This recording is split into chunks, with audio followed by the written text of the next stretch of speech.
Latest on Greece. I'm joined by Vidak Radonjic. He is the managing partner at the Beryl Consulting Group. Vidak, good to see you again. Good evening, Michelle. Well, Vidak, we spoke about it. It's come and gone. The deadline is here. Greece has defaulted. What happens now? Well, we spoke on Monday, and we had a big rally in the U.S. markets and globally. Europe was up 4%. This Monday, yesterday, we had a reverse. We thought that finally there is going to be some kind of agreement, but nothing happened. So it seems like this negotiation process is not going anywhere.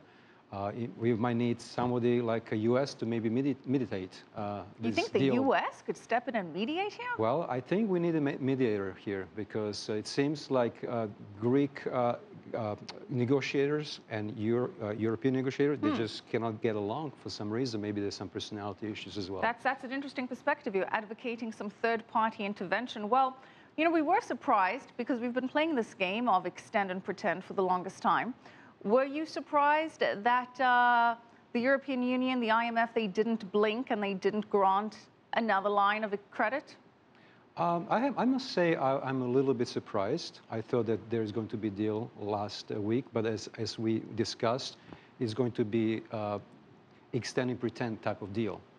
So there was a little miscalculation in that sense. However, it seems to me that there could be a deal next week. All right, well, here's what's happening now. Merkel is really pushing hard for this referendum. She wants the people of Greece, it seems, to go to the polls and say, yay or nay, do they stay in the EU, and what sacrifices are they willing to make? Do you think this referendum will happen this weekend? Yeah, I think the referendum, in this soap opera, you never know. I mean, surprises are there all the time. But I believe Merkel wants this because she thinks that Greek people will say yes. And that yes will to mean what? Yes to staying in the euro? Yes to stay in euro. Okay. So that means Tsipras government, they basically want people to say no. So if people say yes, then Tsipras government, Syriza government will be basically out of power. So that's what Germany is hoping for. There is a question about, do the Greek people even understand what the proposed language in the referendum would mean? Do they even understand the implications of what a yes or a vote no would mean for them? Has it been explained clearly enough for them? Have they been educated about this? And logistically, can they actually manage to get ballots out and everybody aligned and ready to have this vote on the weekend? Well, Syriza is in power, so basically they structured this type of questionnaire where yes means yes, we want to stay in euro, and no means yes, we want to stay in euro. So it's a little bit tricky the way they structured the wordings, but they did it on purpose, obviously. So you're saying that even a referendum is not going to give us some kind of clarity about the will of the Greek people? Yeah, I mean, the way this is being worded and structured, no also means they would like to stay in Europe. All right. In Europe.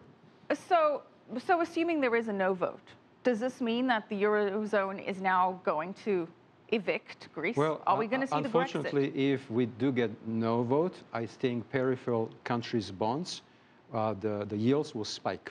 And I think we might have another, another sell-off that like we did yesterday. Vidak, Greece's economy is only about 2% of the Eurozone's total. And we've been bracing for this, prepping for this.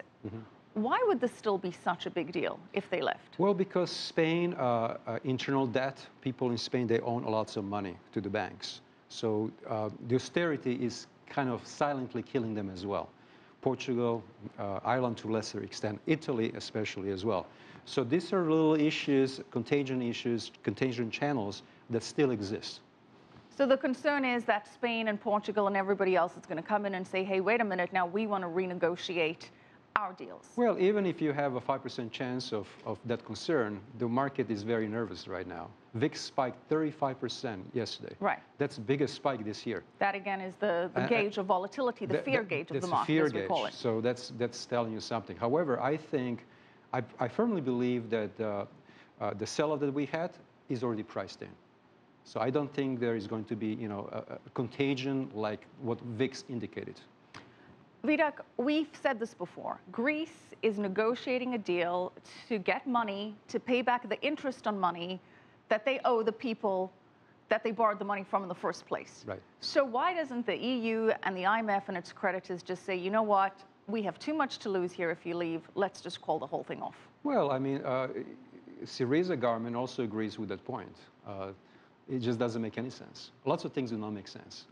There are lots of technocrats in Europe. They, maybe they like some common sense. I don't know what, but it's a little bit funny after so many months of negotiation that that grown-up people cannot come up with a deal. Well, it's a little bit embarrassing as well.